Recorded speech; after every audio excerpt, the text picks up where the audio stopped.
Artful arts channel பார்த்துட்ருக்க எல்லாருக்குமே வணக்கம்.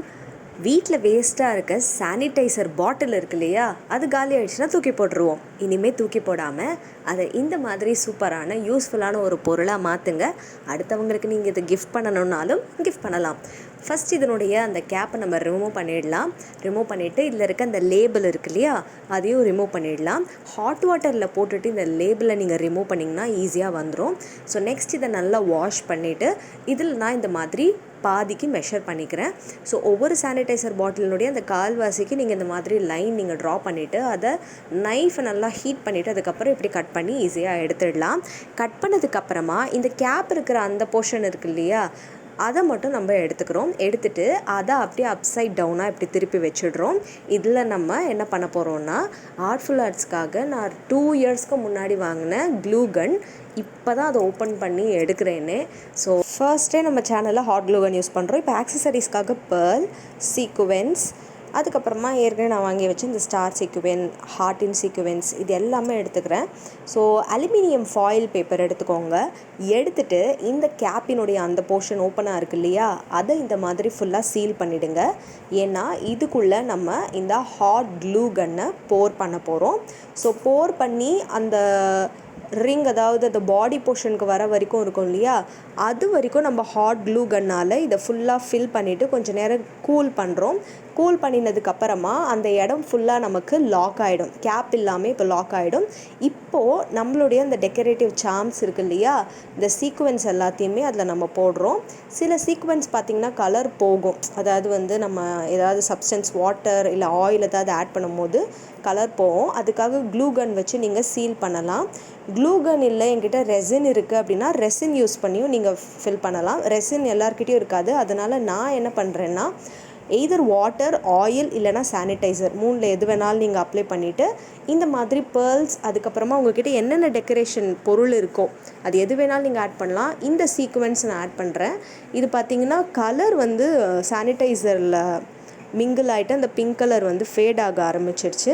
அதனால் அதை நோட்டீஸ் பண்ணிக்கோங்க. இதர் வாட்டர், சானிடைசர், ஆயில் எது உங்களுக்கு இஷ்டமோ அது யூஸ் பண்ணிவிட்டு அது பாருங்கள் கலர் ஃபேட் ஆகிடுச்சு. ஸோ இந்த மாதிரி நான் சீல் பண்ணிவிட்டேன். நம்ம கட் பண்ணும்போது ஒரு சானிடைசர் பாட்டிலினுடைய அந்த பாட்டம் இருந்தது இல்லையா, அதை இதோட சேர்த்து கொஞ்சம் அட்டாச் பண்ணிவிட்டு ஃபெவிபாண்ட் யூஸ் பண்ணி இதை சீல் பண்ணிவிட்டேன். க்ளூ கன் வச்சு ஃபஸ்ட்டு சீல் பண்ணிவிட்டு அப்புறம் ஃபெவிபாண்ட் வச்சு சீல் பண்ணதுக்கப்புறமா இதில் இந்த டாப்பில் ஒரு சின்ன ஹோல் நான் ஹாட்டாக, அதாவது சூடாக இருக்கிற பின் வச்சு நான் அந்த ஹோல் க்ரியேட் பண்ணிவிட்டு அதில் கீ செயினுடைய அந்த செயினை இதில் அட்டாச் பண்ணி அதை இப்படி லாக் பண்ணிட்டா ஒரு அழகான கீ செயின் நமக்கு வீட்டிலே ரெடி ஆகிடும். ஸோ இந்த மாதிரி கிளிட்டரி கீ செயின் நம்ம கடையில் வாங்குறதுக்கு பதிலாக வீட்டிலே க்யூட்டாக நம்மக்கிட்ட இருக்கிற பொருள் வச்சு செய்யலாம். இப்போ அந்த ரஃப் போர்ஷன், அந்த ஸ்ட்ரெயின் தெரியுது இல்லையா ஃபெவிபாண்டினுடையது, அதுக்கு நம்ம என்ன பண்ண போகிறோம்னா, இந்த மாதிரி சீக்வென்ஸை ஒரு பேப்பரில் கொட்டிட்டு இந்த க்ளூவை ஃபுல்லாக நம்ம அதில் அப்ளை பண்ணிவிட்டு இந்த சீக்வென்ஸில் இப்படி டிப் பண்ணி எடுத்துட்டோம்னா ரொம்ப அழகாக இது நமக்கு டெக்கரேட் ஆகிடும். ஒரு பிங்க் தீமில் அதாவது பிங்க் ஆர் பர்பிள் தீமில் அழகாக இது டெக்கரேட் பண்ணியிருக்கோம். இதில் இன்னும் நீங்கள் எவ்வளோ வேணாலும் டெக்கரேட் பண்ணிடலாம். அது உங்களுடைய சாய்ஸ் தான். உங்கள்கிட்ட இருக்கிற பொருள் வச்சு நீங்கள் டெக்கரேட் பண்ணலாம். நிறைய பேர்கிட்ட கிளிட்டர் இருக்கும், கிளிட்டர் யூஸ் பண்ணி கூட பண்ணலாம். ஸோ எந்த பொருள் உங்கள்கிட்ட அவைலபிளாக இருக்கோ அதை வச்சு இது நீங்கள் அழகாக டெக்கரேட் பண்ணிடலாம்.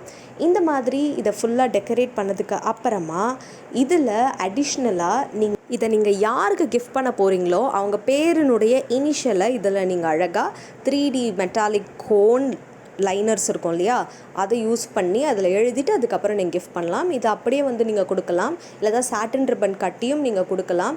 இல்லை கிஃப்ட் பண்ண இஷ்டம் இல்லை, எனக்காக தான் நான் இந்த கீ செயின் ப்ரிப்பேர் பண்ணியிருக்கேன்னா நீங்கள் அதையுமே பண்ணிடலாம். இப்போ ஆர்ட்ஃபுல் ஆர்ட்ஸை ரெப்ரசன்ட் பண்ணுற மாதிரி நான் இனிஷியலை இதில் அழகாக இந்த 3D லைனர் இருக்கு இல்லையா, ஆக்ரலிக் லைனர், அதை வச்சு இதில் கொடுத்துட்றேன். அடிஷ்னலாக ஒரு ஹார்ட்டின் வரைஞ்சிடுறேன். அந்த ஹார்ட்டினுக்கு நடுவுலையுமே ஹார்ட்டின் சீக்வென்ஸை ப்ளேஸ் பண்ணிட்டேன்னா பார்க்குறதுக்கு ரொம்ப அழகாக இருக்கும். ஸோ டெக்கரேஷன் அப்படின்றது உங்களுடைய சாய்ஸ், உங்களுடைய க்ரியேட்டிவிட்டி. அட் லாஸ்ட் இந்த கீ செயின் நம்ம வீட்லேயே அழகாக பண்ணிட்டோம். ஸோ இதுக்குள்ளே நம்ம கிளிட்டர்லாம் ஆட் பண்ணோம் இல்லையா, சீக்வென்ஸ்லாம் போட்டு சானிடைசர்லாம் போட்டு வாட்டர்லாம் ஊற்றணும் இல்லையா, அந்த இடத்துல நீங்கள் டெடி பேர் அந்த மாதிரி குட்டி குட்டி பொம்மைகள் கூட போட்டு வச்சிடலாம். பார்க்குறதுக்கு ரொம்ப டிஃப்ரெண்ட்டாக அழகாக இருக்கும். ஸோ வீட்லேயே ரொம்ப அழகான ஒரு கீ செயின், அதுவும் ரிட்டர்ன் கிஃப்டாகவும் பர்த்டே கிஃப்டாகவும் எப்படி பண்ணுறதுன்னு இந்த வீடியோவில் பார்த்துருக்கோம். கண்டிப்பாக இந்த வீடியோ உங்கள் எல்லாருக்கும் பிடிச்சிருக்குன்னு நினைக்கிறேன். மறக்காமல் நம்ம வீடியோவை நீங்கள் லைக் பண்ணிவிடுங்க. உங்கள் எல்லார் சப்போர்ட்டுக்கும் என்கரேஜ்மெண்ட்டுக்கும் எப்பொழுதுமே மிகப்பெரிய தேங்க்ஸ். நம்ம சேனலை சப்ஸ்கிரைப் பண்ணிவிடுங்க. டாடா, பை பை.